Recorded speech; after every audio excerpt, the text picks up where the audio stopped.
Hello and welcome to Turning Point Tactics, the competitive Kill Team 40k podcast and YouTube channel, focused on giving you the strategies and tactics to seize initiative every turning point. I'm your host Ryan, and I'm joined by the Augustus Gloop to my Willy Wonka chocolate factory visit, Connor. How you doing this evening, Connor? I'm good, thanks, Ryan. There is part of me that the first time I went to Warhammer World was just a little bit disappointed it wasn't like an AdMech Willy Wonka land. Just full of little servitors building space marines, but it is what it is. Although I am happy to not see any of those cherubs floating around, because those things are creepy as hell. That's where I draw the line. Any sort of like robot skull floating cherub thing, no, you're right, thanks. But how have you been? Because I've been out doing family events, birthdays, that sort of thing, but you've actually been off doing something busy. What have you been? You've been seeing your family and socializing. Well, I've been seeing my Spanish family. There you go. Well, very good. Well, if they'll have me, but but no, yeah. So I think a lot of people who are listening will know, but I've just come back from Madrid, where I went to Freak Wars. Had an absolutely amazing time out there playing in the Kill Team tournament. It was about, I think, just under 70 players, so quite a few players battling it out. And I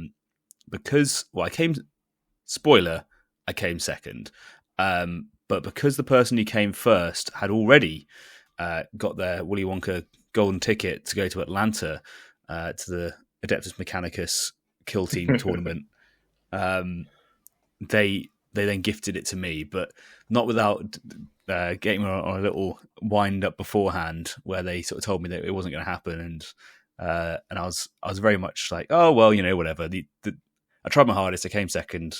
Can't ask for much more. And then they managed to dupe me and surprise me into telling me I had won it. So it was a pretty awesome time. I sort of did my summer holidays. I've now obviously come back and got some sort of lurgy because I'm all bunged up and whatever else, which is pretty classic timing. But I wasn't bunged up for the tournament, so that's the main thing. But yeah, it was pretty damn awesome. So I think it's probably worth us talking a little bit about Freak Wars, because I think there's 100%. Yeah, I think there's quite a lot to cover. So, well, do you have any questions you want to kick off with, Connor? Or absolutely. Let's start with the maps. Obviously, we've seen quite a few. We're lucky enough to see our maps in the UK. What maps were they using over at Freak Wars? Yeah, so there was a lot of similarities. So a lot of the terrain is like similar pieces. So there was quite a lot of Octarius. There's quite a lot of ITD, and the ITD was exactly the same as the Games Workshop layout. So no changes there at all. But the open boards, where there was a sort of a quite different design philosophy, and it was interesting because I was talking to Ace and Lazarus about it, and a few of the other guys, and hearing their thoughts. And it's the way I describe it is, it's just a different philosophy when it comes to them building their maps. And I also said at the time, I don't think there's a right or a wrong answer, but they just sort of prioritize a slightly different play style. So if you're going to go to Spain, this is what I would say the Madrid meta plays like. I think Lazarus suggested that some other areas of Spain play slightly differently. So don't read this as being across the board, but read it as an interesting insight into this particular scene and this particular meta and what they sort of value. So they place down the objectives first, then they go with the heavy, and then they go with the light. And all the maps had a safe deployment zone. So don't worry about an alpha strike. I mean, obviously the commandos forward deploy knob, whatever with dynamite is an option, but all the maps had heavy in the deployment zones, so you could space out enough and not be hit off the board turning point one, which is, well, I think we both agree, a much better way to play than open drop zones, which I don't think anyone's really a fan of. So that was really nice. So you had a safe deployment zone. But I think the mid board was where the most difference occurred. So they were using their heavy terrain predominantly towards the deployment zones, and maybe have like one piece of heavy in the mid. Some maps had a bit more, but I wouldn't say it exceeded 2 or 3 most of the time, right? So if it was 3, it was quite small bits of heavy usually.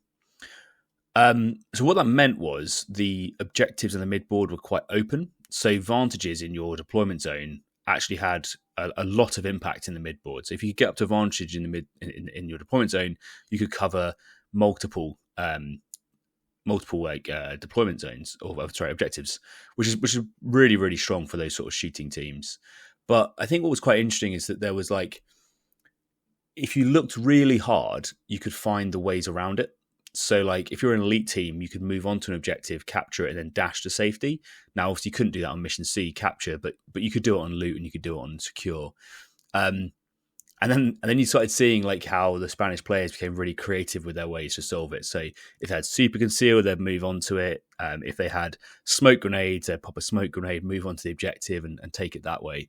So I was quite interested to see how they were able to sort of play around that change, and equipment like smoke grenades were really quite impactful, and I saw them used quite a lot actually, which was kind of cool because they don't get too much play in the UK, but I think it's worth touching on a few of the ways that they were being used. But yeah, it was definitely different. So a lighter mid board, different to the maps that we play on, and a bit more shooting or favouring towards shooting teams. But that combined with the ITD meant that it was pretty balanced overall. So yeah, that was the terrain really. It was beautifully painted as per. I did see some pictures and it did look absolutely stunning, I must say. Particularly some of the ITD sets, they just looked incredible. So I don't know who the terrain dude is out there, but congrats for great work. You've been absolutely nailing it. So that was really awesome. So I just want to circle back to what you said then. So you're saying the maps seem to favour shootier teams, and we talk a lot about you go to different areas, you see different metas. You've gone to a different country now, you've gone to Spain. What was the meta like? What teams were being played? So potentially a biased view, and the reason I say that is obviously Ace had just come back from his Warhammer World stint where he managed to win with Phobos. So I think there was an uptick in Phobos because people were maybe going a little bit like, well, if Ace can do it, I can do it, like it's the flavor of the month kind of thing. But other than that, it was really broad, right? So we saw, I think Commandos were the most popular faction, then it was Phobos, and then it was kind of like a very even split throughout the rest of the field. So I think there might have been like one other Starstriders player out there, or whatever. And out of my games, I think I ended up playing Hunterclay twice, but every other game was against a different faction. And the top 8 as well, in fact, top 10, I think it was all pretty much different factions, apart from maybe Inquisitorial Agents doubling twice. So a really broad meta. But and we'll go into maybe a bit more about this in game 1, but like it was really interesting to see how people played with some of these other teams and stuff that I haven't seen before, I haven't seen done in a little while, which is pretty cool. So I think what we'll do is, I don't want this just to turn into I'm going to tell you line like game by game, because I think I've already covered that off in the podcast I did on Kill Team Mercenaridos. Maybe I did it right, probably not. They'll banter me that later. But I don't want to go game by game because that's there. But so I think what we really want to focus on is some of the lessons I learned from each game, and we can really get it out. There is probably one other thing that I think is worth touching on, which was a different way of doing tiebreakers. And we always talk about how it's really important to understand the win condition, that sort of stuff, so you know what you need to do before you go in. For me, actually, this tournament was pretty simple because the primary win condition was if you won all 7 games, you would come first. So that's simple. Yeah, there wasn't like tiebreakers wasn't a massive thing for first place, obviously, but it was a big thing for second, third, and fourth, and all that sort of follow-on placements. And their main means of tiebreaker, which I really liked, was the average opponent's win percentage, which you're probably thinking is like, that's a bit confusing. Is that just like strength of schedule? And the answer is yes. It's basically strength of schedule.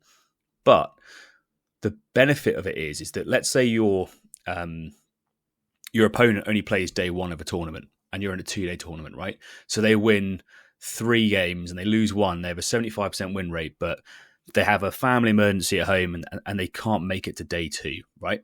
If you're playing strength of schedule, by playing that opponent, it would tank your strength of schedule for like no reason at all. But by playing average opponent win percentage, you'd actually do really well as a result. And therefore, also, when you get into those final rounds where you're being paired up against opponents that also have very high win percentages, it also helps you, if that makes sense. So you see less of a shift from top position down, like right the way down the leaderboards, from people getting a loss. So I think that as a means of tiebreaker, I really liked. I thought that was a great way of doing it, which I think. I'll say now, like I think we're going to take that into the Turning Point Tactics tournament in November, and bring that on board straight away, because I really like that. The fact that it's been introduced in BCP is awesome. I think that's a really awesome method of tiebreaker, and far better than what we've been using previously. Maybe people will change my mind on that, but as a first take, I thought it was a pretty good system. I know people will say that you can't control it, and maybe it's better to have tac ops and whatever else. But if you're in a very hard game against one of the other like best players in the world, chances are you're going to score less. Like they're not going to make it an easy game for you. Yeah. So so in that instance, and also for instance, let's say your game times out, it's less punishing on you then as well, because I had 2 games go to time.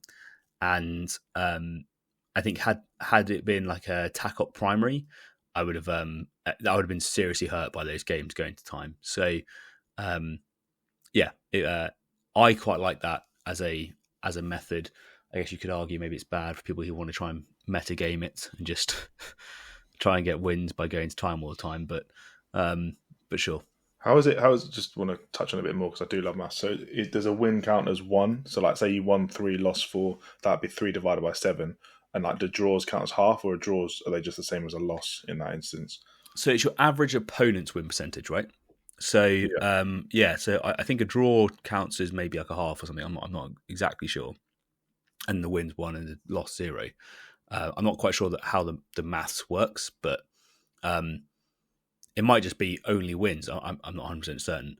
But because you've played 7 opponents and then they're all playing 7 games, it gives quite a good average out. Like the numbers are large enough for it to be differential towards the end. I think mine went to some quite ridiculous number of decimal places. Not quite sure why, but it was it was down to like the, I don't know, 100th decimal place, but.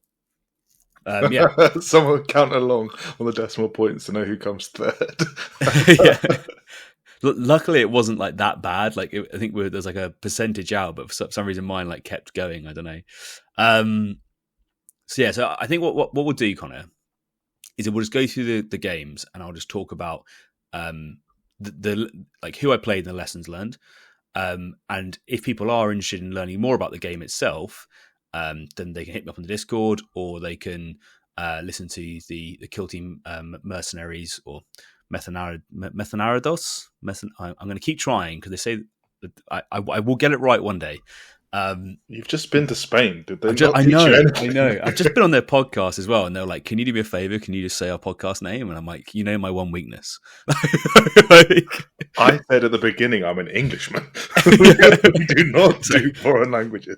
There was like, honestly, the Spanish people were so nice, because like I have gone to Madrid, right, and I'm there, and they would apologize to me that they don't speak better English, and I'm like, that's not how this works. Like I'm the bad person here. You can't apologize to me. I have to apologize to you. But they were just so nice the entire way through. So in fact, let's just say this now. If you're debating going to Spain for a tournament, like do it. Like give it a go. Dip your toe. I had an amazing time. Like they were so nice. The food is so good. It's €2 for a beer.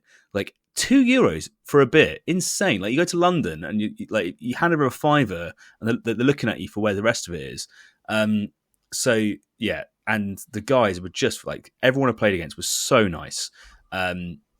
So yeah, like I highly recommend people giving it a go. Just talking on the language, did you also say that if you did struggle, then you could have a judge come over and translate for you and try and iron it out? Yeah, that's like amazing. So I think all the TOs, I don't want to say they spoke fluent English, because I think they speak fluent English. Maybe they don't, but it was transparent to me if they didn't. So all the TOs, I think, spoke fluent English, and they would come over if you had like a question, and mainly it was like I I think the only times really where it happened. So there was one game where Ace came over and just basically said, "I'll just translate for you guys because I'm free and I'll make the game go easy." Because the Vet Guard player didn't speak too much English, and I was like, "That's just awesome." So whenever we were explaining stuff, he would just explain it both ways and do a little translation, which was really, really cool. And the other time was when I wanted to explain to people that like what certain abilities might be, and I didn't want them to have a gotcha, right? Because they would say, "I've never played Starstriders before," and I'm like, "Oh, okay. Well, I don't want you to get caught out by this." And an example was when I played Legionary. I wanted to explain that the Grizzly Trophy doesn't affect the assets, so because it's not equipped by the model. So like, I didn't want him to throw his guy up and then get hit by a laser beam and think he's only going to get 3 attacks and survive, when actually it's going to be more, right? So, but trying to explain well, I can't say that in Spanish, and trying to explain that interaction was difficult. So I just said to Ace, "Hey, can you explain this?" And boom, straight away, he was like, "Blah blah blah." Done. And that sort of thing was just so good. So if at any point you had a problem, at any point you had a concern, there was a TO there, and I saw them throughout the whole tournament really actively judging. They were so involved, which is exactly what you want to see, right? That's the state of a healthy TO scene. I think there might have been like 3 TOs. I mean, I think so. Ace was definitely there. I want to say there was like at least 2 others, maybe 3 others. There was quite a few. So like, and they did a fantastic job. So don't worry about the language thing. Like the Spanish are way too nice to let that get in the way of you having a good time. So it was really, really good fun. Okay, well that's sort of like the general chat. I think people who listen to us want to get into the competitive stuff straight away. Probably agreed. Let's do it. So we're teasing them too much. So game 1, Phobos. Right now, how many times have you played against Phobos, Connor? Like once, twice, maybe. We don't never see them in the UK, right? So I think unseen. Yeah, a lot of people just don't really know what to do with them. And I think I've played them a couple of times, but they always ran into that like into either Intercession or Legionary wall, and then just like struggled. So I've never really seen them be played too advanced. I don't think. My first game against them, I was like, "Oh, Phobos, this would be interesting." And yeah, it was like use of smoke grenades. I really, really, really enjoyed. So immediately turn 1, smoke grenade out, but he would throw the smoke grenade so it would cover both like an objective and a vantage point. And because it's infinitely tall, you could then move on to the vantage point, be hidden by smoke, but also ignore it with the marksman. So 1 grenade is giving cover for the marksman, allowing him to do track target and covering objective. And I was like, that's really smart. Like that's a very efficient activation, right? Because now I'm having to worry about as soon as I move out into the open, I'm going to get hit by this track target. And I said those mid boards were quite dangerous, so I knew that as soon as I moved into that mid board, I was going to get hit by it. So I really liked that smart moves of 1 grenade achieving multiple outcomes. I thought that was really, really cool. In the end, it meant I had to sort of bait out the track target, and I had to try and I used my assassin with the damage reduction, that sort of stuff, with the invulnerable save and the feel no pain in cover to try and survive the track target and get onto the main objective. But she still took damage, right? Because that's just kind of the way it is. But I thought that was a really clever like way of doing it. And on the other side of the board, it was also using the mine layer to try and reduce movement and opportunities to get in range of objectives.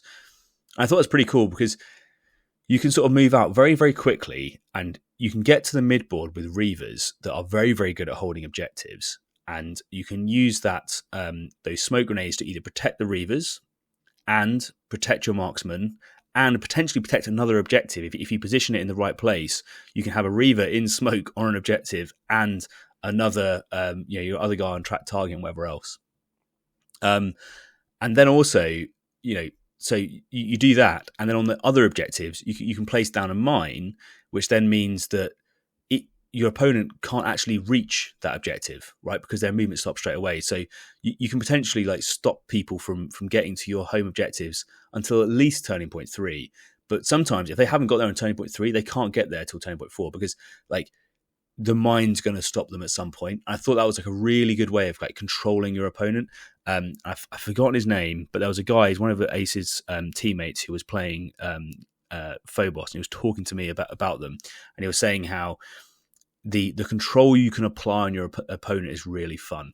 And I think that's kind of like the interesting part of that team is really like systematic use of those smoke grenades to achieve what you want to, where you want to achieve it, and then combining that with the Omni Scramble to be able to say, I'm going to stop this model doing this right now so that I can then get this charge off. So you protect the right models or your forward models, and then you have that track target in the smoke to be able to then try and get a bit more out of it as well.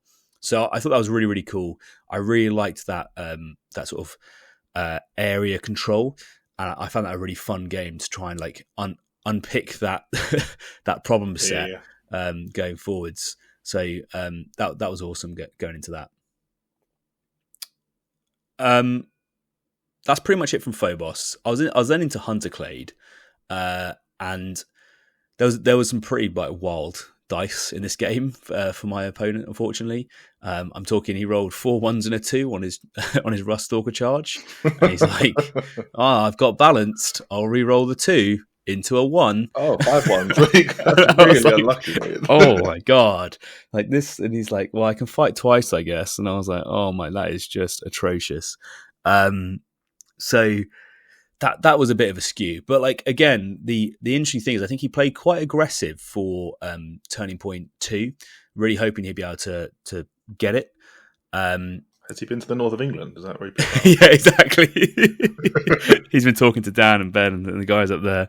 But so he had quite a lot of his Ruststalkers in threat range, and one of the things I think people underestimate is on the Starstriders is just how durable the Voidmaster is. With basically just the scratch and half damage, you can hit him with a damage where it's 4/6 rending weapon. He's going to negate one of those, so he's an 8 wound model, but he's going to get rid of 6. So now he's effectively 14 wounds. You then hit him for another 6. He's going to half that one. So now it's only going 3 damage. So now he's effectively 17 wounds. And then you're going to like hit him again, but he's going to be parrying, right? And so people go into this model, and what they're not seeing is like it's basically a heavy intercessor. Like that's what's sat opposite you. And I think they regularly think, I'll just quickly kill this guy, and it doesn't work like that. So and the other thing about playing aggressive against Starstriders, because I'd given him initiative Turning Point 1, so I was winning on draws, and I had the pocket reroll. And I'm thinking more and more about these abilities to do like the reroll initiative. If you're quite an aggressive player, I think you really need to think about those sorts of teams. Like Vetguard has the chronometer, which lets you reroll initiative. Starstriders has the warrant of trade to let you do the same, and Kazakin have the 1 CP ability as well. Because if you are winning on draws and you have a reroll, it's like a 70% chance you win. And if you're not winning on draws but you have a reroll, it's like 58% chance. So it's as if you had initiative or were winning on draws anyway. Yeah. So like that's a really like powerful ability to have, particularly when if your opponent is playing aggressive and is trying to meet you halfway. Like being able to reroll that initiative roll is big. And the other thing I would say about Starstriders, which I think people often underestimate, which is going to go into sort of game 3 as well, is just how big their turn 2 opening punch can be. Like you can GA2 the Voidmaster and a guy with a crack grenade, and you can be shooting twice with the Voidmaster, and you can be throwing a crack grenade, and it's as devastating as like the GA2 Corsair's opening. And so you really have to be careful for that, because if that's coming in, like it's going to do damage. Like the Voidmaster hits like an absolute truck when he needs to, particularly with a crack grenade following him up, which is double rerolls. So that was a really sort of important thing. And during that game as well, I think it was the mind games of the ancillary support just denied so much area that you don't realize how much pressure it's putting on until you see it, because you're constantly having to worry about angles and all that sort of stuff. So that was an awesome game. So my key takeaways were the reliability of an opening move and turning point 2, and just how durable that Voidmaster is. I'm not saying you should throw him away. He does have to be on an objective to get that half damage and that sort of stuff. Don't be silly with him, but it can be a massive punch when you need it. And he's very hard to shift. So the combination of the two is really something. Let's roll into game 3, which was against Lazarus with his Warp Coven, and man, I was like, this is the game. You're playing for the family's honour here, right? Yeah. Like I was like, it was such a bad game at Warhammer World. I was like, if it happens again, like he is never going to respect me again, right? Like, so I sort of went in with like, I have to do well here. I'm like turning point 1. Absolutely standard sort of thing, very cautious turning point. But this is where I talked about that explosive turning point 2, right? So I've got a 70% chance to win initiative, and he had effectively 2 Zangors and a Sorcerer in threat range. And I sort of, like, I was a bit worried about him because, like, now that I've played against them again recently, I was like, I know he likes to set up the ability for the GA2 Zangors. So I was ready for the GA2 Zangor charge and fight, right? So I sort of put my dog, in a position so that my Voidmaster would be much harder to charge. You'd have to kill the Candid first, and then charge the Voidmaster. But I don't think he's killing a Voidmaster with a Zangor. Like, he needs to get 3 hits through, because it's the half damage, and I'm going to just to scratch 1, and they only have 4 attacks. So he has to hit with everything, and I have to not get any parries. So, like, he's not going to kill him. So, but anyway, I won initiative, and boom, like the opening was absolutely massive. Killing 2 goats, and then the crack grenade hit everything, and like Lazarus rolled terribly on his saves, didn't make a single save, or made 1, sorry. So took 12 damage, and so his Sorcerer was left with 1 wound remaining. Ouch. And 2 Zangors down from my opening gambit on turning point 2, and I think that was like the oof, that's really hurt. And then a couple more attacks on his side, which just completely whiffed, and suddenly the game was over.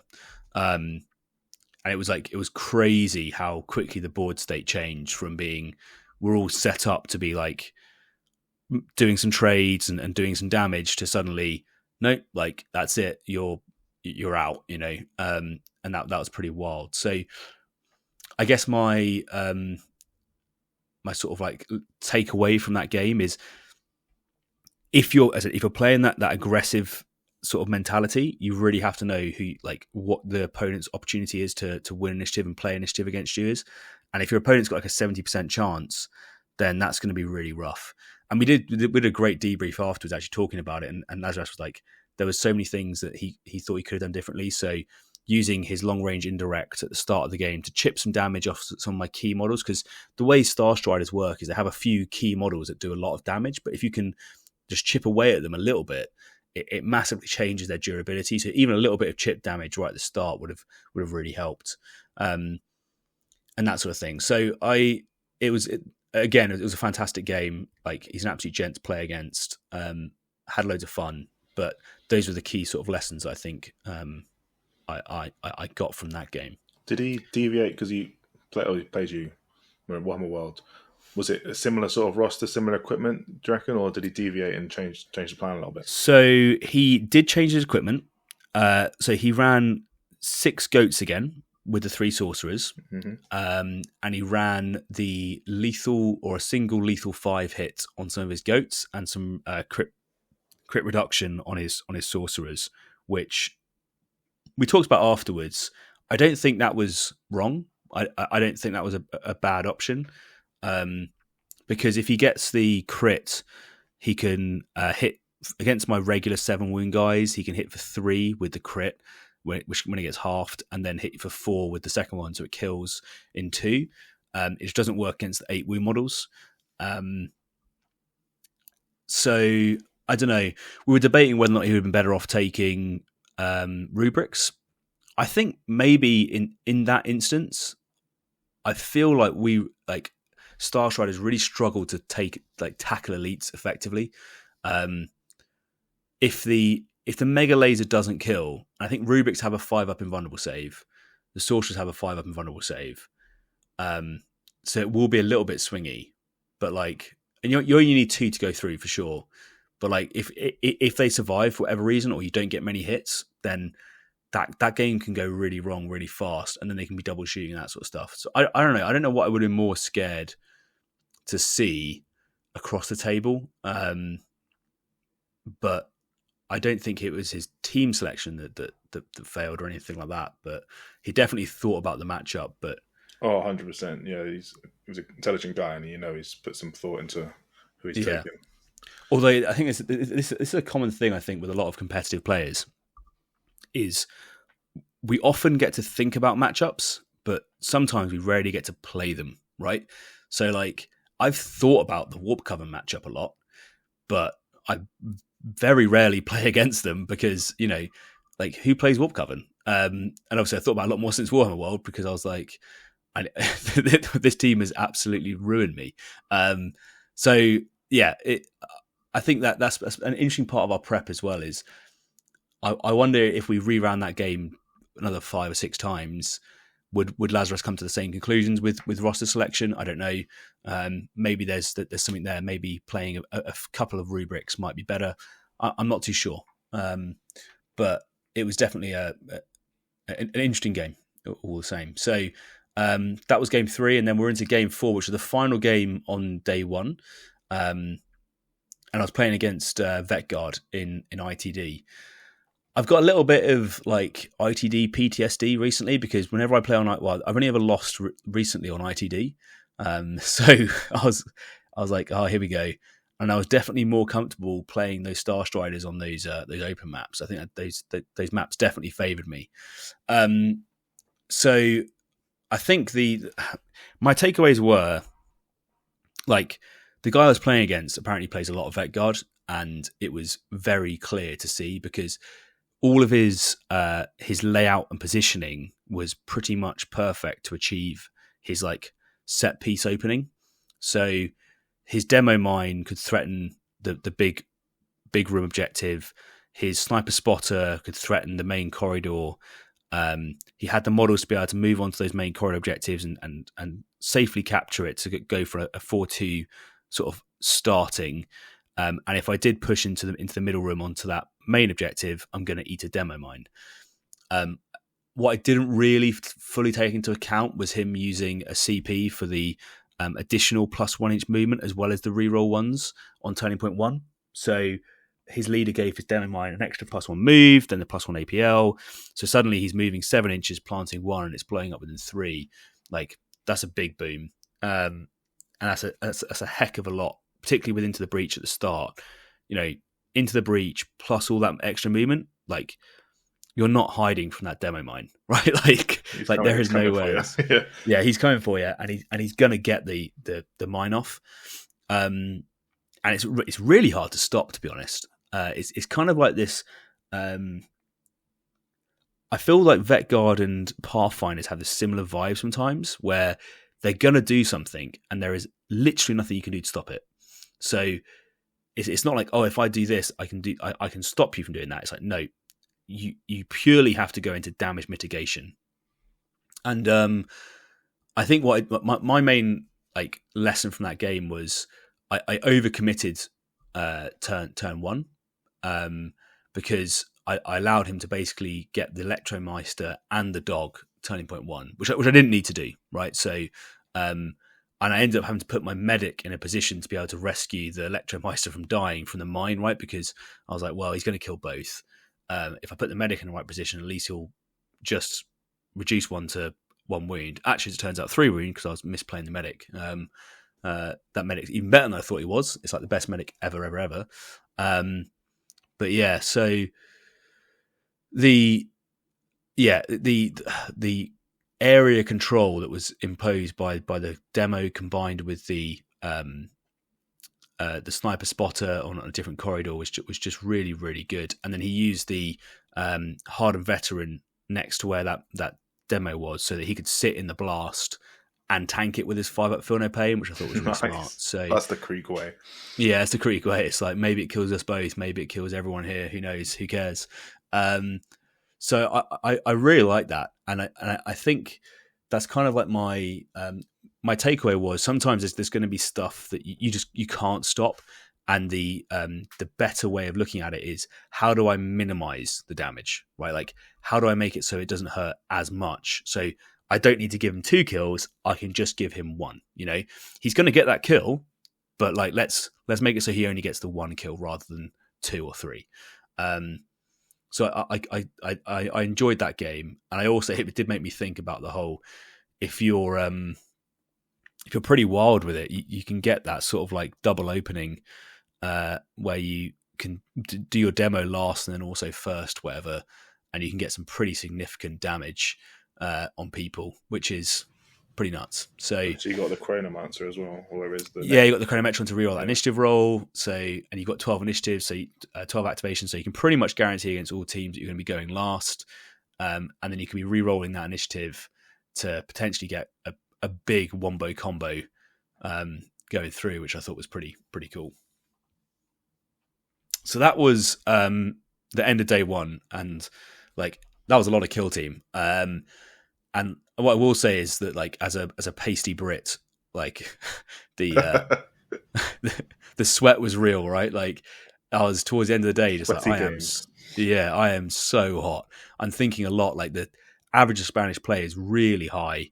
They were properly like making me work for it, and I was just towards the end going like, "Man, like I am, woof, like I'm ready for that day to end."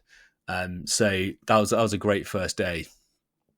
And then into day 2, which is like I guess my curse, because for some reason I always seem to lose a game on day 2. And in no shock, I went up against Legionary as the first round, and it was on ITD, which was like the combination of things that I didn't want to see Legionary on. So like I think Legionary is probably the hardest matchup for Starstriders, I want to say. They just have the damage breakpoints to just absolutely wreck Starstriders, and that combined with the fact that it's ITD just means that it's so hard for me to get my assets. Which mark were they running? Yeah, that was an interesting difference. They were running Tzeentch and Slanesh. So he actually against me ran all Tzeentch, which I kind of understand. And particularly on ITD, that APL manipulation, being able to pop to 4 APL, just gives you, again, so much control. Like I think his champ managed to activate, because he won initiative on whatever turn it was. Champ activated, shot someone, moved, shot someone, dashed, opened a door, and hatchway fought or something, because he had like 4 APL and a free action, so he had like 5 APL. So he was able to do like so many different things. It might be like capture objective, move, dash, shoot, and hatchway fight or something. I don't know, it was ridiculous. But it's one of those things where it's like, wow, you've like that is a lot of actions in a single model. And that, in this game, it was like so there's a few things. One was I was playing quite a slow burn game, so I wanted to try and win on turning points 3 and 4, and we were just playing too slowly. So I then so midway through turning point 2, we got the heads up that we had 10 minutes left, and I was like, oh my god, I'm going to lose by an absolute landslide unless I change something. So I started playing very aggressively, and I think that was, I don't know if it was the right call or not, but it just meant I just lost loads of models. On turning point 3, I positioned a whole bunch of people because I tried to basically see how many I could kill. Because I think on turning point 1, at the end of turning point 2, I'd killed 3 legionaries, I think. So there was just 3 left. And there was one that was on half wounds remaining and 2 full up.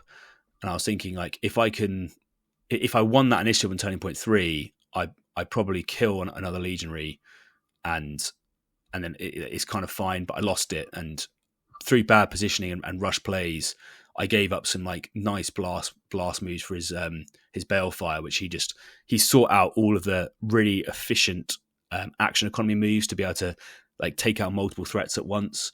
And he just did that really, really efficiently. And Splash does such a good job of just getting through the wound damage that you need to kill starstriders. So yeah, he just shredded me with that. And so that was a loss for me because we just I couldn't get my tack ups out and yeah, I just played too risky in Turning Point 2 and Turning Point 3 to be able to bring it back. And so that was a loss. Do you think you were in a position where you had to play risky? Like, have you been a bit less conservative in Turning Point 2, you wouldn't have had to have been so risky in Turning Point 3? Yeah, it's an interesting one, isn't it?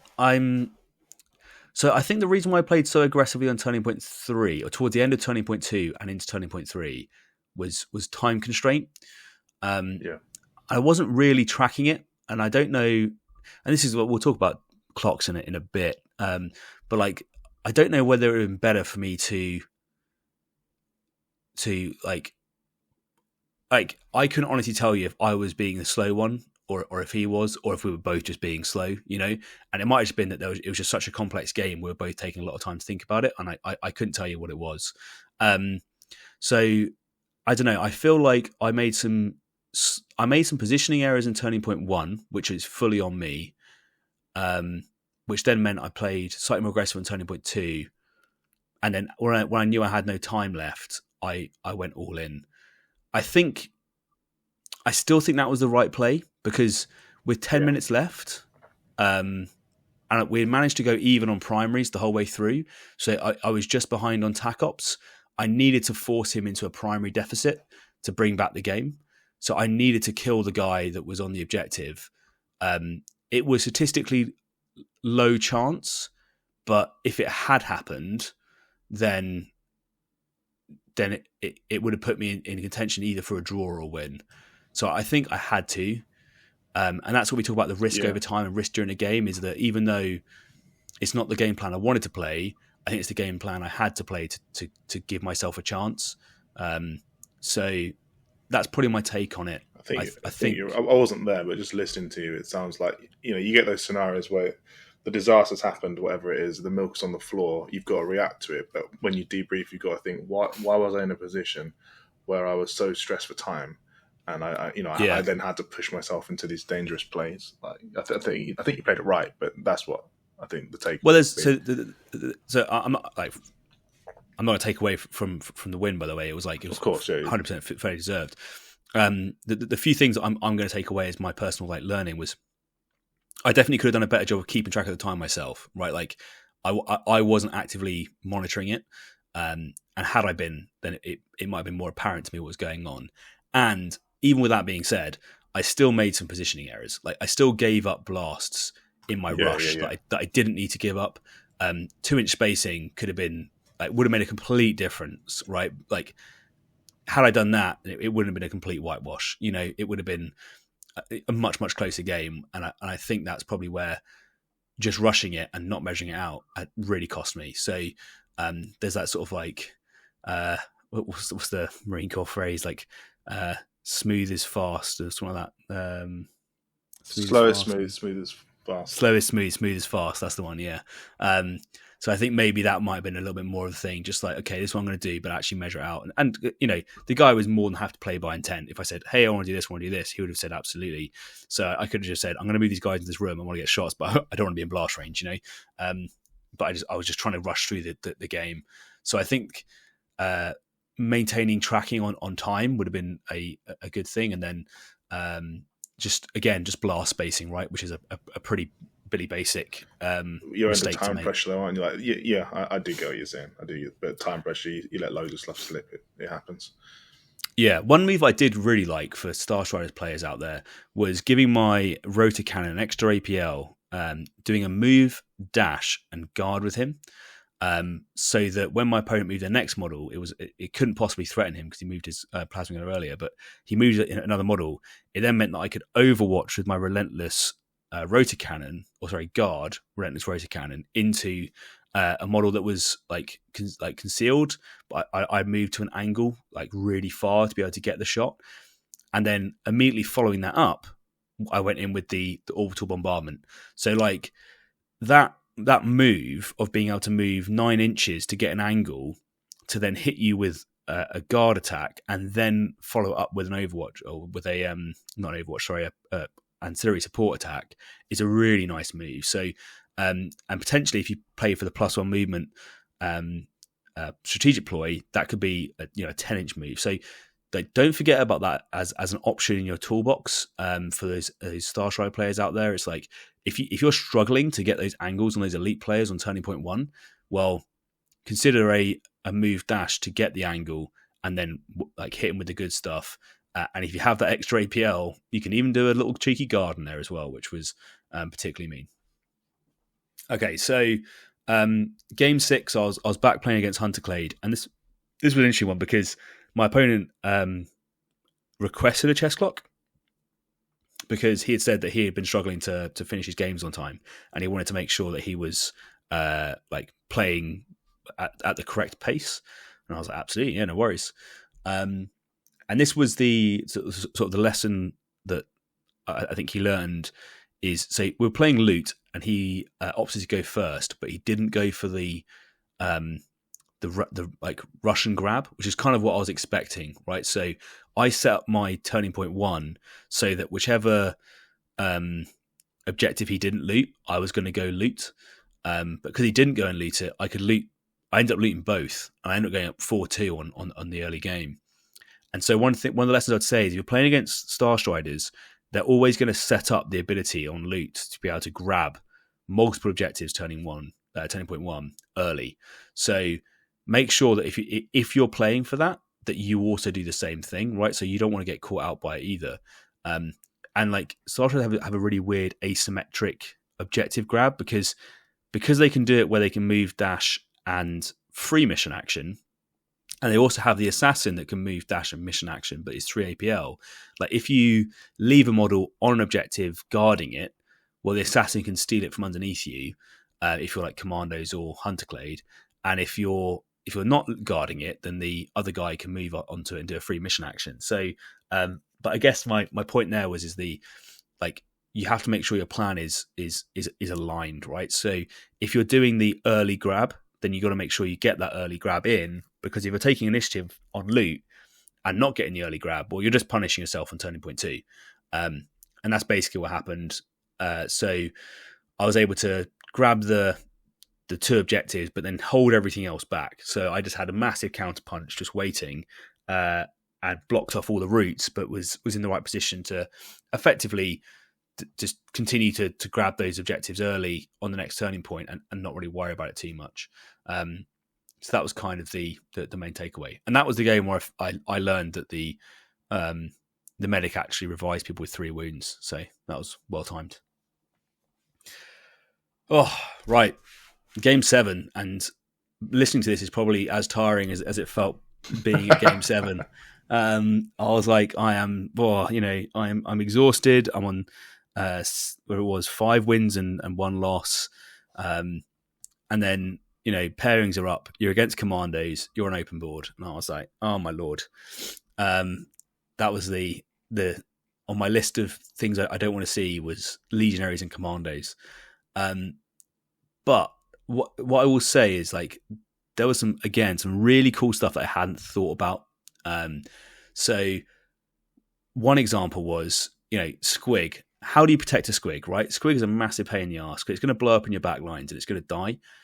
And if you want to get it into a position where it's actually threatening, then like it can be hard to get it there safely. Unless, of course, you just yeet a smoke grenade right into the middle of the board and then just run your Squig into it. So you just had this Squig sat in smoke that I can't shoot in the midboard, massive threat range into like most of my army for turning point 2. And I'm like, well, I just have to accept this because I can't shoot him. I can't. He's outside charge range. That's it. And so I just ended up spacing out really far between all my models so that whoever the Squig hit, it was just going to be like one model, right? Ended up winning. They won initiative with the Squig, activated it, went and blew up my assassin, but only got 2 hits. And I managed to save one, half the damage of the other, and makes him feel no pain or something, and ended up only taking 3 damage or something like that. So worked out quite well for me. But I liked the idea of it. So what I quite like the idea of the reason why I liked it is, but by doing that sort of like alpha move with the squig, you create a problem that has to be dealt with, right? So the squig's going to sit there until the end of turning point 1, and at the start of turning point 2, either your opponent has to just shoot the squig, at which point where they're shooting something that you honestly couldn't care less about, or they're going to like ignore the squig and try and kill one of your other threats that maybe you set up, and you can have like dynamite somewhere else or a stick bomb somewhere else, wherever it's going to be, some interesting charges. So it's like it's a really good way of threat saturating and just sort of forcing them to deal with something that they don't necessarily want to deal with right there and then, which I thought was really, really interesting. So at the end of that, I feel like I played starstriders to maybe like 50% of their potential. There was so much that I sort of like learned during the tournament, and so much I want to take away. There's a few bits that I think is applicable to everyone. So like here's a generic tournament lesson that I think people are going to be surprised about. So not all ITD maps are symmetrical, right? Like, and everyone's going, well, yes, they are. And you go, no, genuinely, they're not. You have to look at the way the doors open, right? Because some of them, the doors open in a way which gives you cover better in certain places. So you might be able to position further up a corridor behind a door, whereas on the other one, the doors will open into the big rooms and not into the corridor, and suddenly you don't have that ability. So like look at the hatches and look at how they open, because not all maps are the same and not all of them are symmetrical. So look for those asymmetries in those maps. The barricade placements. I was doing a lot of counter melee barricades, and you got to be really careful on those angles when you place them, because on that ITD game, I had it slightly misplaced, and that led to an angle that I wasn't expecting from the side, and a loss of 2 models. So that was something else. And then, when you're rushing, just make sure you check your basics. Like you got to go back and really sort of focus on what you're doing, and not like you want to play fast, but you don't want to lose the game by making silly mistakes that you shouldn't be making. So those are my general lessons learned. Did you want to hear about my sort of like Elicited and Starstrider lessons, Connor? I want to know what you think about Phobos now, if I'm honest. That's what I want to know.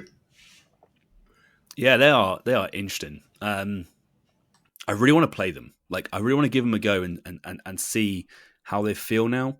I know that like our teammate Clostry has been playing them quite well.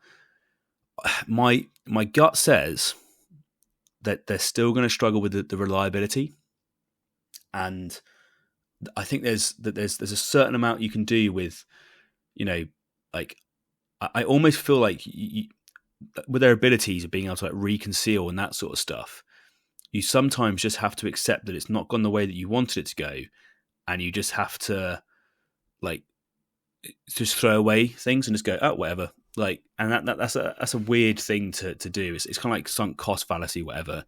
You have to be really aware of it with Phobos and know when what you've done is not going to work out, and therefore you just have to reset for points on turning point 3 or 4, whatever, rather than throw away a model. So I think they're a team that's going to be really interesting to master. I think that your CP management has to be absolutely on point with them. And I think you have to use all of those tools to control your opponent, and you really have to maximize the use of those tools in the right way. I imagine that the Reavers are a lot more important to play than they've ever been before, because they really like have the mission play that you need to be able to take objectives, hold objectives, and just deny your opponent those key points early on. Because if you can get to turning point 3 on a 4-2 upgrade, then you're pretty safe by then, I think. Yeah. So I will just do, because I know a few of our patrons are Starstrider players. So there's a few. 100%. Go. There's a few points I just want to just quickly ring out on those.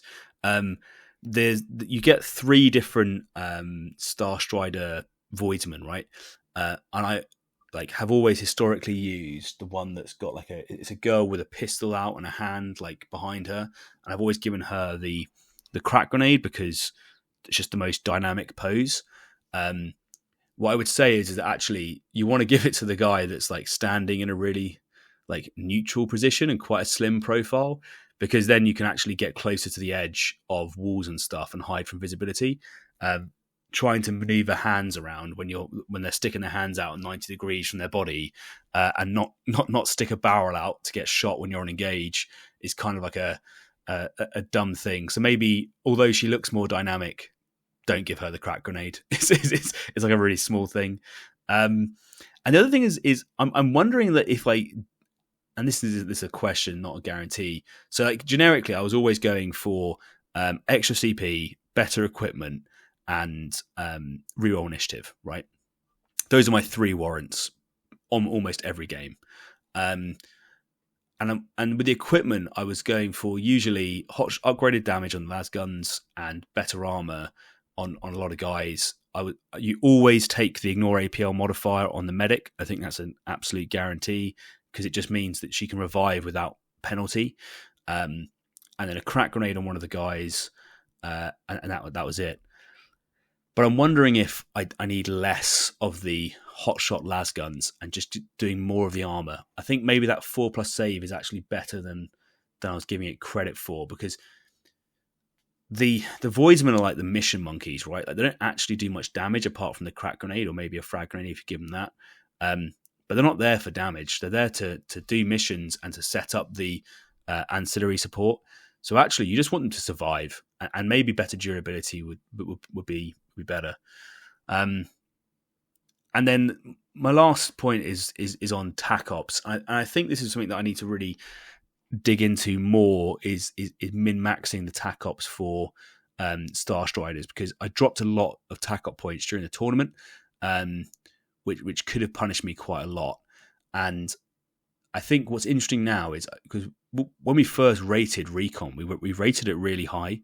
And it's interesting how when you see people who are getting better and better at the game, they are fully aware of what Recon is and how they deny it, right? So they are looking for your Recon tac ops and they know exactly what to do to stop it. So I think looking at those faction tac ops and looking at those potentially even switching out tac ops and using some of the security ones might be a bit of a play there, because I was impressed by the denial that was going on a lot of the tac ops going forwards. So that, Connor, I think, is it on Freak Wars.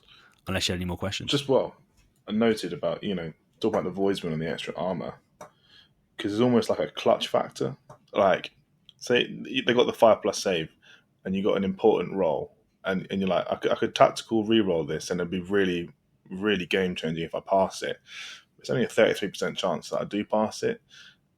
Maybe I'll leave it. But if it's now a 50% chance, that's kind of big. That's might be more inclined to re-roll it and get that. I probably need to do a bit more analysis on it, because for instance, the upgraded damage on the Voidmaster makes perfect sense. His las pistol is hitting on 3s. It's balanced. You can potentially be double balanced with it. It massively increases his damage punch. But the guys are hitting on 4s anyway, and they're usually only going to get 1 reroll. And most of the time, if you're against a lot of opponents, it just bounces straight off. So yeah, I'm always wondering if it's in that instance you just ditch the additional damage and just go for either a frag grenade or something else maybe. So yeah, but and your point's absolutely valid as well.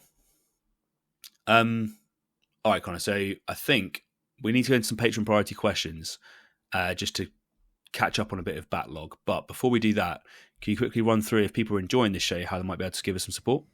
Yeah, of course. Well, after listening to that, obviously, first of all, you clearly want to go and join the next Freak Wars tournament over in Spain, and you absolutely should do. They sound incredible. But do not go on November 25th and 26th, because that's when Turning Point Tactics, we're having our own tournament. Make sure you're there. It's going to be an absolute hoot. It's going to be down at Darksphere, covering 2 days. And Ryan is in the process of organising a special bribe, and he's written gift, but I know it's a bribe here for Patreon patrons that attend that. You'll get a little something just as a little nod for your support and a thank you. So yeah, make sure you come. And also, as a side note here, thank you very much, Jason, for your special bribe earlier. I very much enjoyed that. It was delicious. Yeah, so Connor finally got his chocolate. I did. I love chocolate. I do. It's phenomenal. So just on that, there'll be like if you attend the tournament on 25th and 26th, there will be something for you to take home for everyone that comes, and there'll be hopefully a little bit something extra for the patrons I'm trying to do as well. So I'm in the process trying to organise a few bits, but yeah. So for everyone who comes, you're not going to go home empty-handed. We're trying to get loads of prize support. It sounds really, really exciting. We're trying to work with Darksphere to make it as good as possible. We have up to 64 players. The more players we have, the more prize support there is. And it's really helpful for us if you can book those tickets in advance, because if you book the tickets, then we know how much prize support to get. But as I said, there'll be something for everyone that turns up. So we're excited to see you there. So yeah, absolutely. Become a patron. It'll cost you £3 a month. Which what's that? Well, that would get us. Well, Ryan's already outlined. That's the price of a cerveza at La Cantina de Bugman over in Freak Wars. I'm assuming that's what it was called, Ryan. I don't actually know. But what does that get you? Well, that would get you some exclusive Patreon-only content, as well as early access to all of our videos. We've also got the exclusive Patreon Discord, and as you'll hear in a minute, access to our Patreon priority questions, which we'll try and answer shortly. Also, you could just, if you don't want to spend money, which I understand, just like and subscribe this video, share it with as many people as possible. I think we're already up to 1,600 subscribers over on YouTube, which is just phenomenal. Please, let's try and share the love, spread this to as many people as you can. And then finally, if you're thinking about buying any models or anything like that, if you're in the UK, you can buy it through our affiliate link with Element Games, and they typically offer a 15% discount. And we get a bit of support from that when you do. And if you're over in the US, if you go through Noble Knight Games, then similar idea there. We'll get support that way too. Sweet. Should we move into some Patreon priority questions? As discussed, let's jump straight into Patreon priority questions. So first of all, how can I beat Corsairs with Legionary? Great question. It's almost like we should do a Legionary guide kind of thing, but we need to get around to that. But in the absence of that, let's try and tackle this one, because it is a particularly difficult problem set. And the reason why I say it's difficult is particularly Nurgle doesn't really like critical damage, right? So a lot of kill teams, a lot of Legionary teams, survivability is around taking normal damage really well, but not taking critical damage well. And what Corsairs are really good at, because they have rending and a lot of lethal 5 power weapons, is absolutely messing you up with critical damage. So this is kind of like one of those understanding what your opponent is and how you're going to deal with it scenario. So Corsairs, really, really fast. They can move and they can dash and they can shoot. And they've got some key shooting models, and they've got a lot of melee models. Luckily, their shooting models are shit in melee, and their melee models are not that great at shooting. They're okay, but they're not that great. The main thing that you want to try and avoid in this matchup is just taking unnecessary damage. So you want all of your damage to be non-reciprocal, and that's not just non-reciprocal shooting, but that's non-reciprocal melee as well. So what I'm talking about there is, if you're going to charge a Corsair, and your plan is just to go into a slogging match, and they're going to hit you for 6 damage on a crit every time, like that's not a good trade. Like losing half of your Legionary to kill a Corsair isn't a great trade. So when you're going into those sorts of things, you really want, against those models in particular, like try and focus your shooting effects, or have melee models that can really punch through that. So with ones I quite like is like the Balefire Acolyte. If you roll if you soup them up, so they're lethal 5 and they get 2 crits, that's immediately 4 mortal wounds. You then hit them for 4 damage, and before they've done anything, right, like it doesn't matter what they roll, because you're just going to charge and you're going to kill them straight away. Or use your sort of more standard melee guys against their gunners and try and eke it out that way. I mean, you've got to be respectful of their charge range, right? But like, if you can get their charge range and their move, dash, shoot range, right? Because they're all going to be moving, dashing, and shooting. So effectively, they've all got an 11-inch threat range. Is kind of like the way to look at it. But so do you. That's kind of like the trade. So if you're in range of them, they're in range of you. But there is a few ways that this team is vulnerable, right? So that they are actually only 2 APL, right? So they can dash and shoot. If you can find a way to reduce their APL, they can dash and shoot, or they can charge but not fight. So like, there's a bit of play around that. So if you're using a Shrive Talon, make sure you try and kill the guy that's crap at melee and apply -1 APL to the guy that's good at melee, but don't be in engagement range with them, right? Like, make it so that they have to then try and get their comms over there or do something else, right? Like, try and find a way that they're going to try and solve that problem set. The sort of the difficulty is that they can. So one of the standard tactics when you're playing Corsairs is to like, I call it like when you're playing Legionary, it's like or elites in general, is APL bully things. So when you're on objectives, you're going to sit 3 APL on their objective. They're only 2 APL, and then they suddenly can't take it. Well, but you know that they're going to use light fingers to be able to take that objective from you. So I think you have to make the assumption that that's what they're going to do, and that's where they're going to spend their CP. But they're not that reliable. So they're going to be trying to balance that CP between scoring objectives and maybe CP rerolls.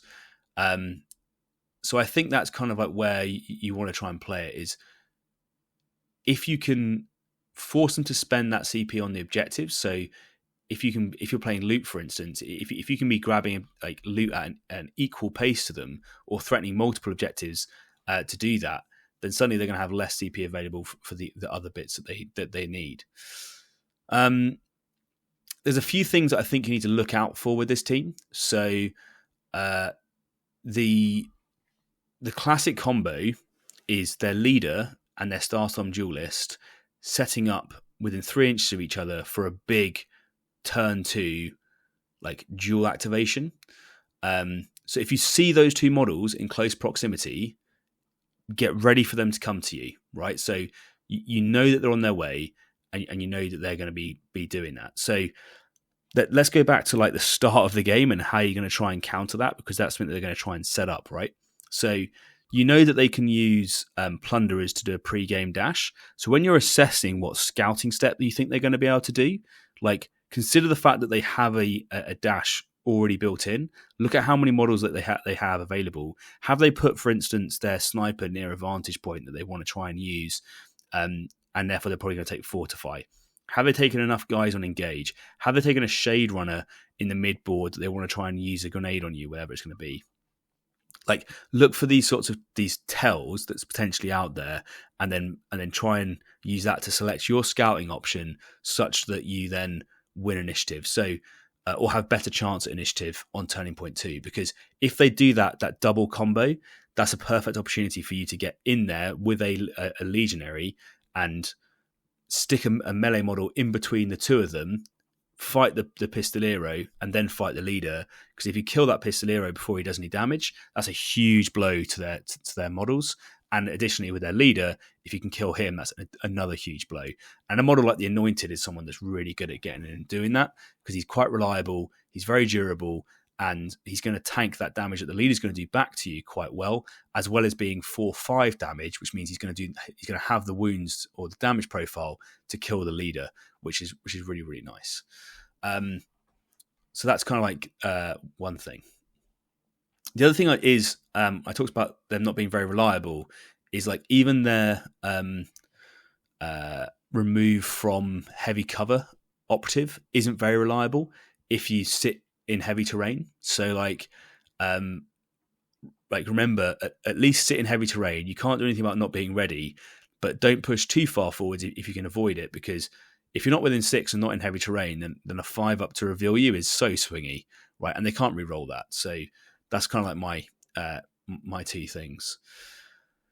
Other things that I would maybe try and prioritize is I quite like the idea of the icon with the 4/5 damage gun.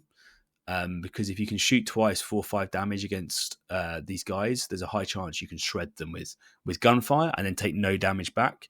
And I think that could be quite a good method of ripping through those 8 wounds and not worrying too much about what's coming back as well.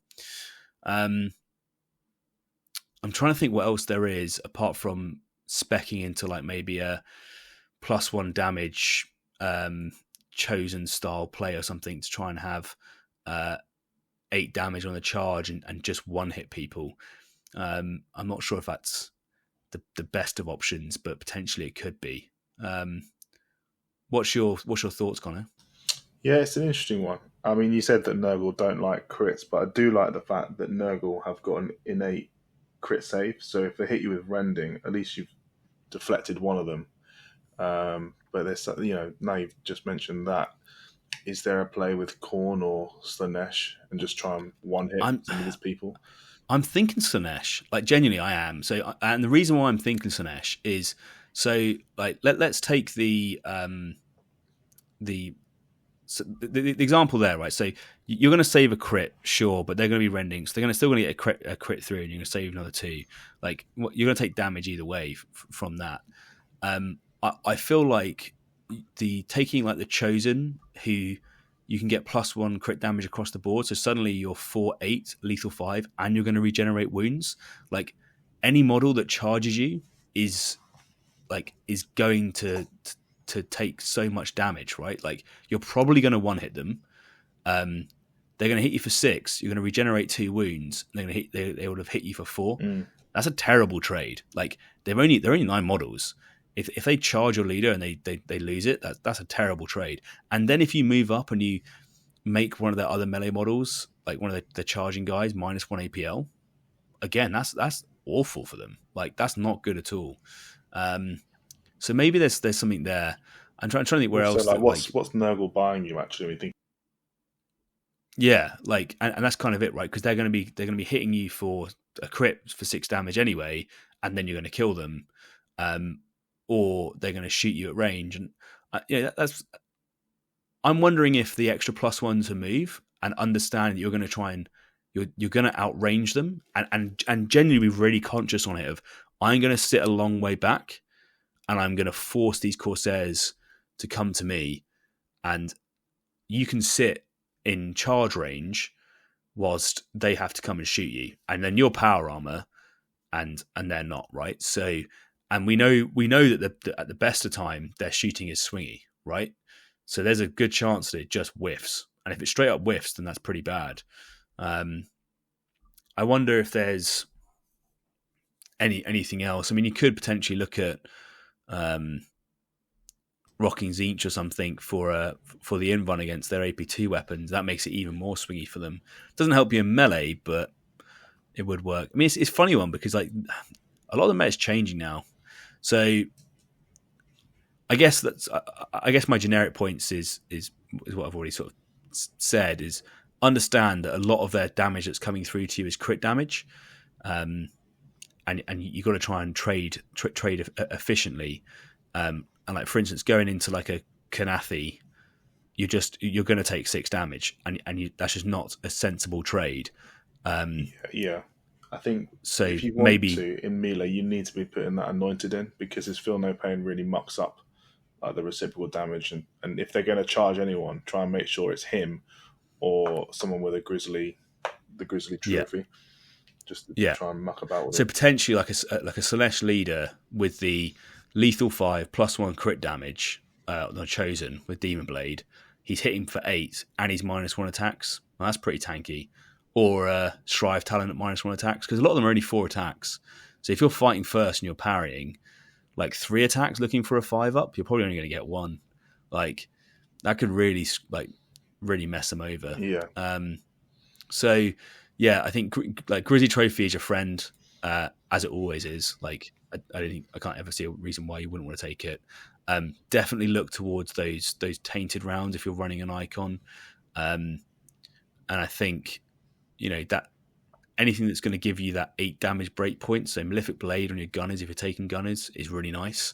And then crack grenades a good option as well if you wanted to broad out something else that's 4-5. I think you touched on respect earlier. I think you've also got to be really respectful of that pistolero because he's such a killer. He can come in and double, even though you're elites, he could double kill. I've seen it happen against me a couple of times. Watch out for him. Don't let him get into your back ranks and do something dangerous. Additionally, think about that flawless raid as well. With elites, I'm quite comfortable normally in playing catch up, but against Corsairs, you want to try and tie with them as much as possible. Otherwise, that lead will steamroll and snowball ahead of you. You've got to be careful of that. Yeah, absolutely. So that's why I think that trying to force them to have initiative turning point 1 is so important. And then, as we said, like threat priority. If you see that leader and that fusion pistolero next to each other within 3 inches at the end of turning point 1, you can bet your bottom dollar they're dual activating and coming straight for you for a big wombo combo and potentially taking out 2 models. So you want to be like, because like when I used to play Corsairs, I would do that and then APL buff the leader so he could charge, fight, and shoot. So like that's a hell of a lot of pump, coming out right. That's an explosive start to the turn. So if you can shut that down with a chosen, just go in and 1 hit the pistolero and then 2 hit the leader.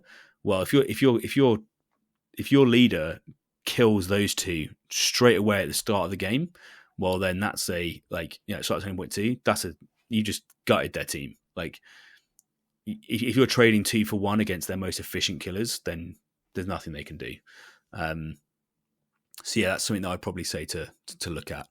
Particularly as you'd be killing their leader with you'd only take 4 damage, I think, which is pretty awesome. So yeah, you'd be left with a guy that's on 9 wounds remaining, ready to rock and roll.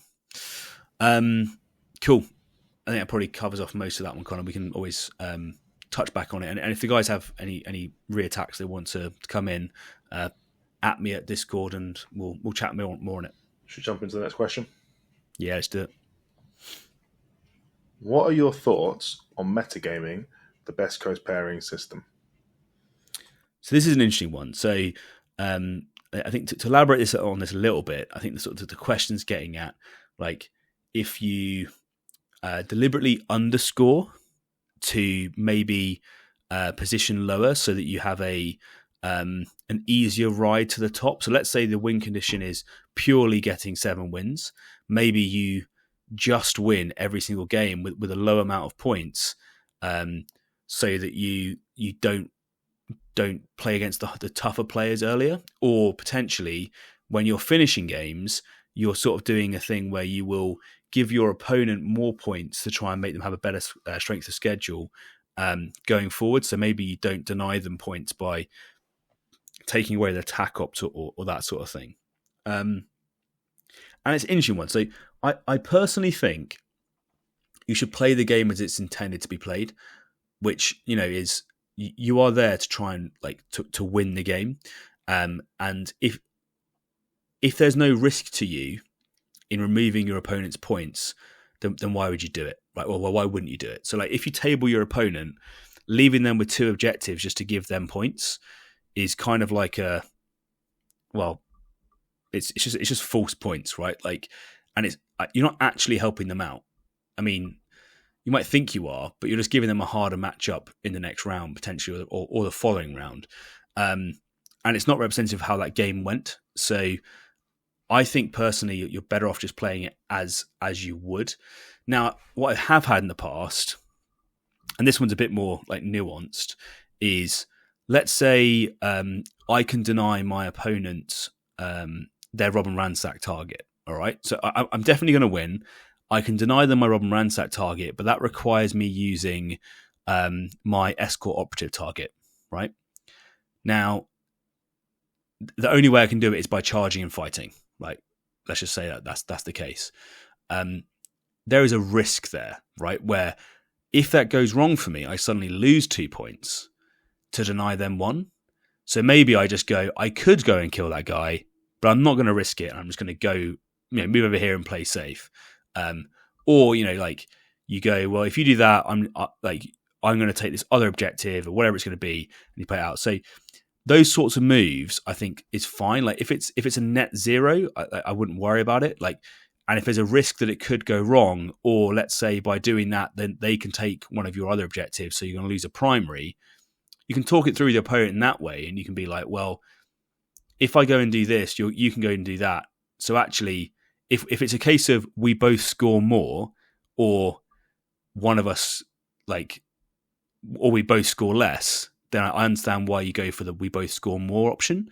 But if it's one of those things of there is absolutely zero risk to me taking this objective, and denying you more points, then yeah, I think that's fine. That's like the way the game is designed to be played.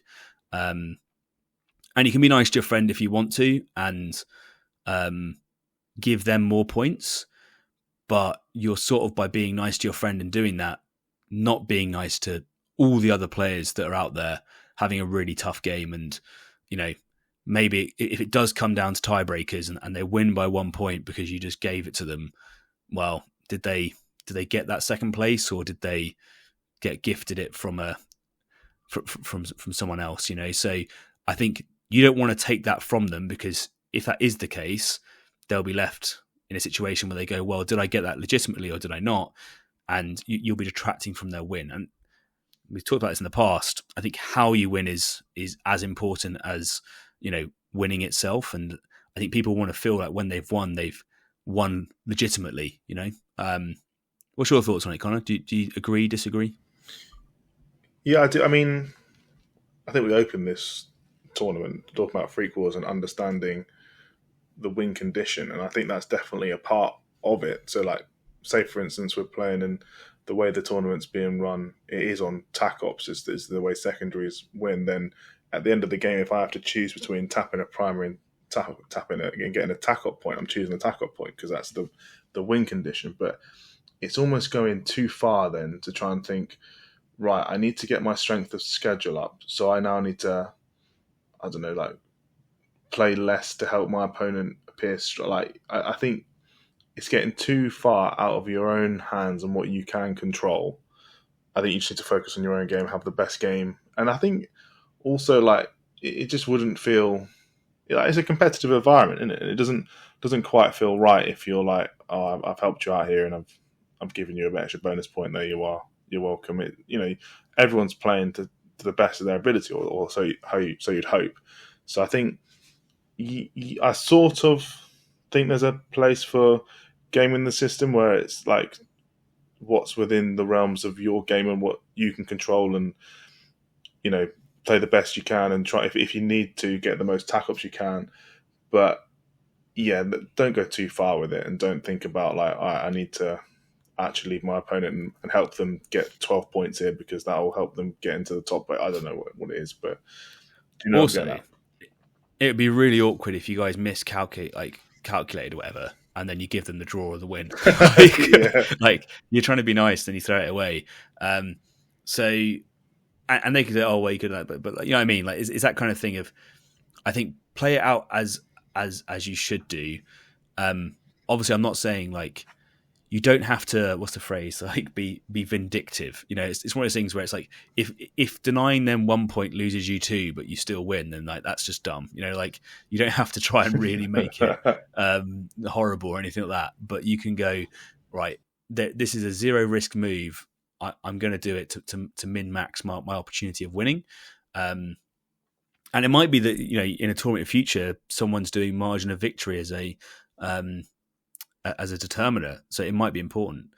But yeah, so like one of the reasons why I really enjoyed that average opponent's win rate as the first tiebreaker was because the only thing, like the most important thing is how many games you've won and how many games your opponents have won, right? Like that was the main like factor of determining where you're going to position, and that's like irrelevant to scoring. And actually, like the more I think about it, the more like that's probably a good system of doing it. I know in the past I've said contrary to that,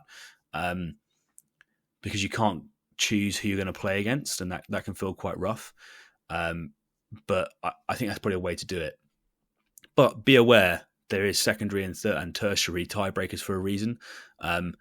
And as nice as it may feel to you in that moment to give your friend more points, just know that you might be detracting from someone else's tournament experience by doing so. So although you're being nice to your friend right there and then, I think you're not being fair on the rest of the tournament should you be found out to be doing that. Agreed. Yeah.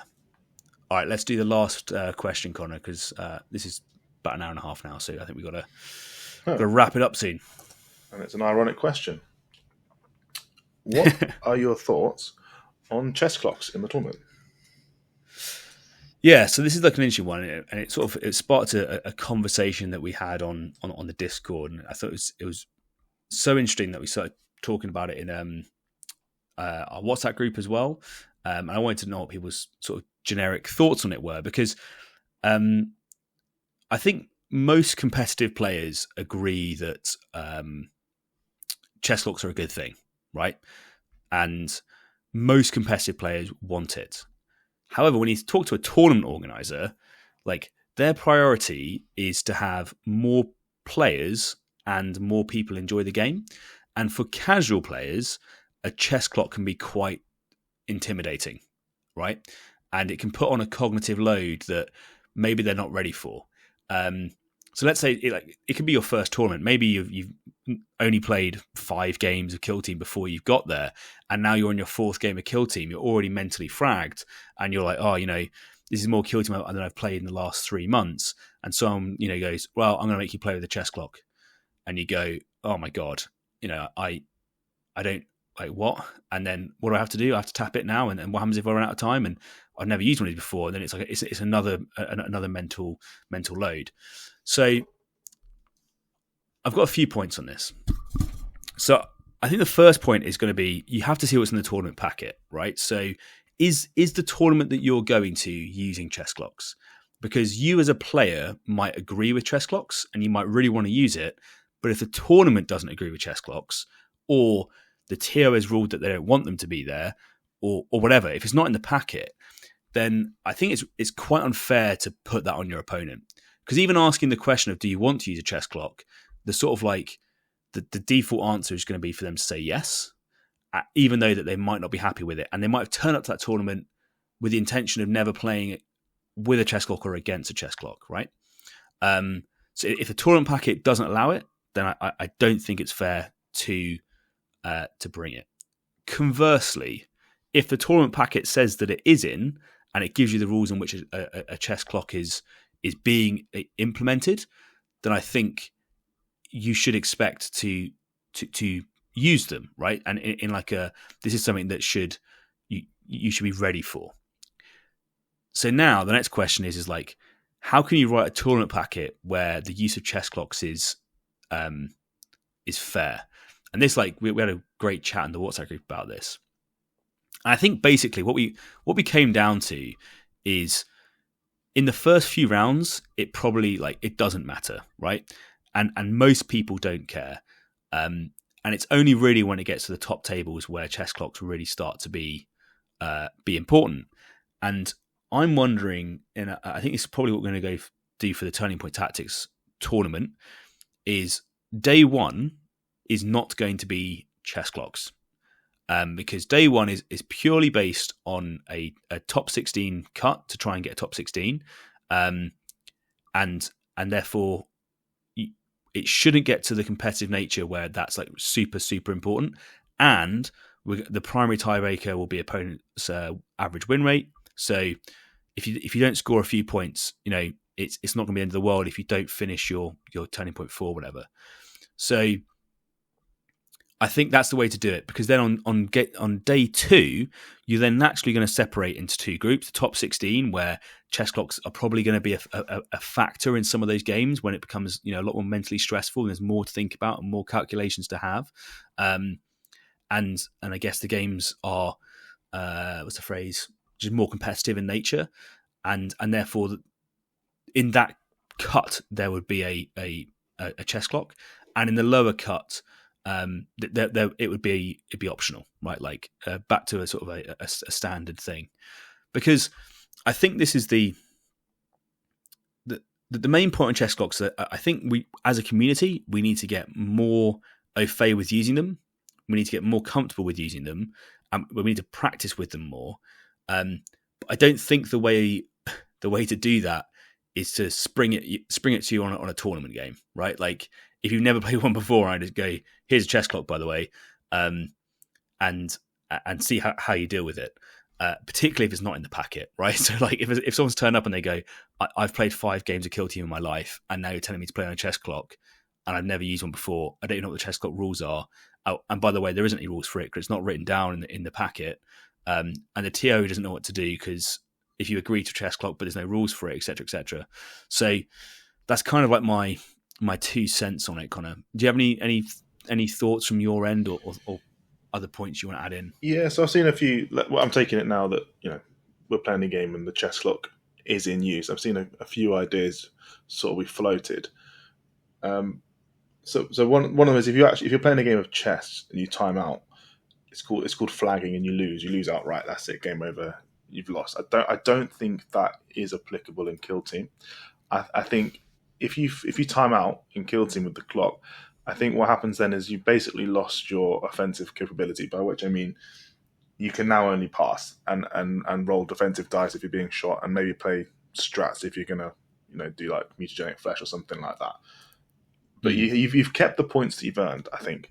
So if you've played your 45 minutes and you've accumulated 16 points and your opponent is on 14, they can try and get to that 17 points and win. But if they don't make it, then at the end of the game, when you've both figured it out, if it's 16-15, you've still won. That's my opinion. I think that's the fair way to play that. Yeah. 2, I'd say if you are using it, it's an additional budget. So we've talked a lot about CP budgets.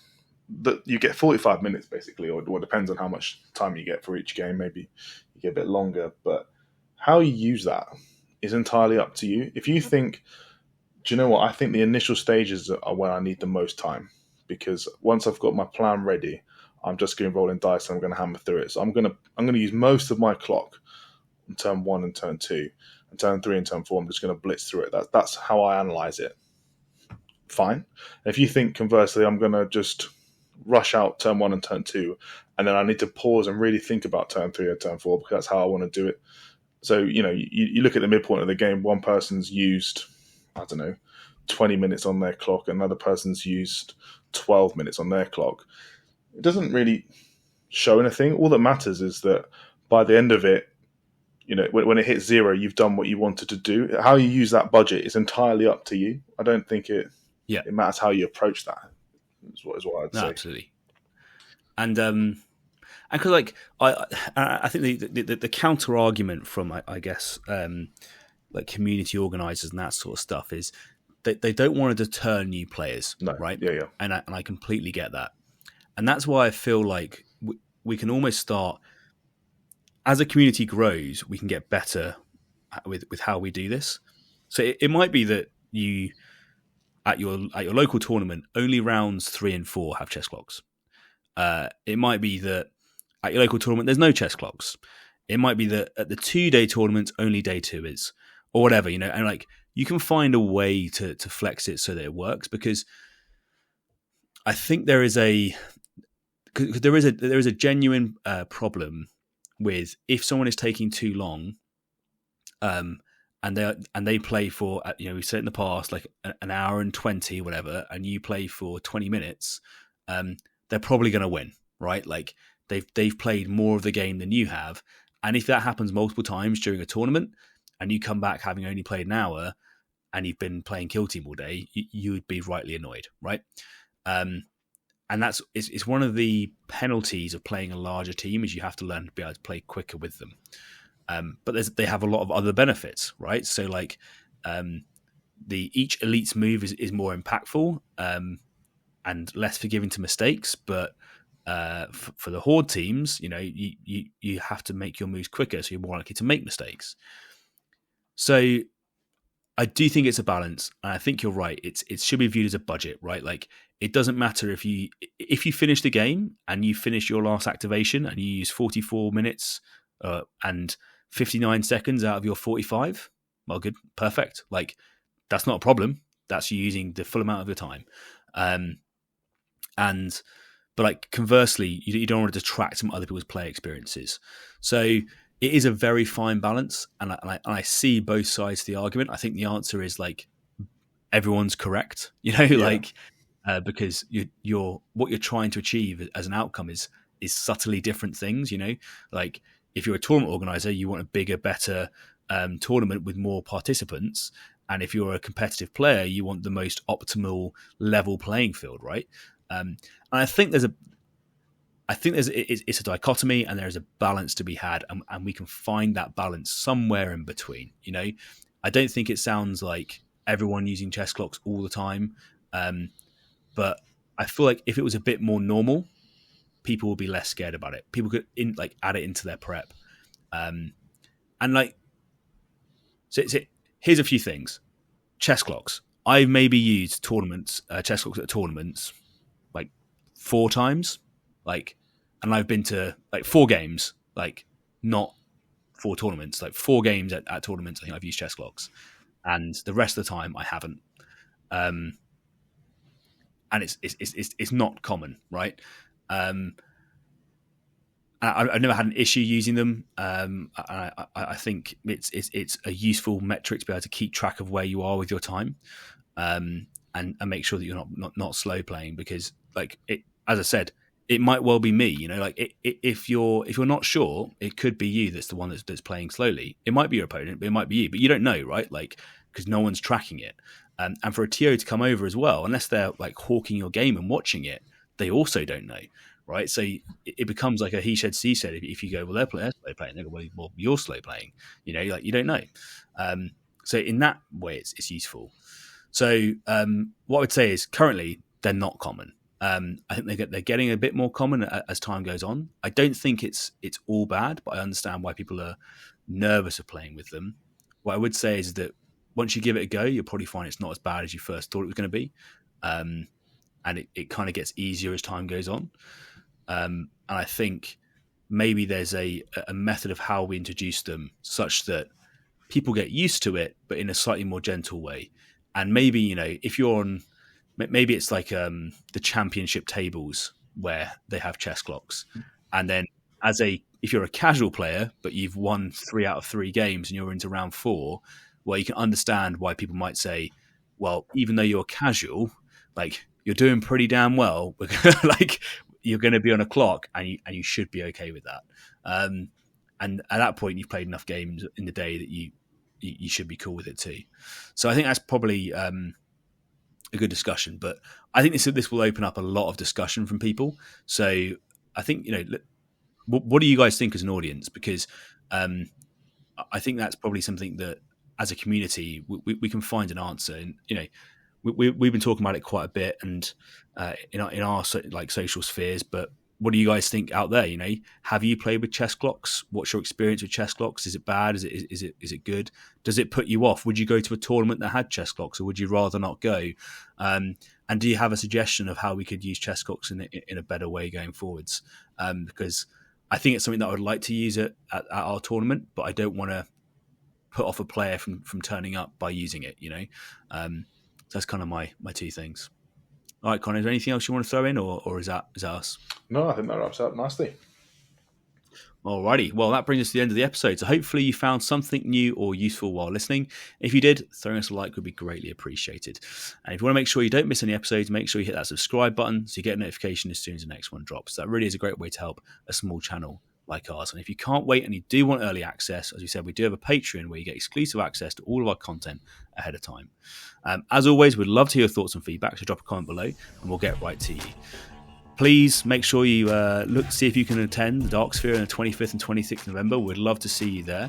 As I said, everyone who attends is going to get a little something to take away, and every patron is going to get a little special thank you as well, a little kickback from us for all the support that you've given us during our first year of doing this podcast. So thank you so much. As always, thank you for listening. I'm your host, Ryan. This has been Turning Point Tactics, and we'll see you next week. See you next week.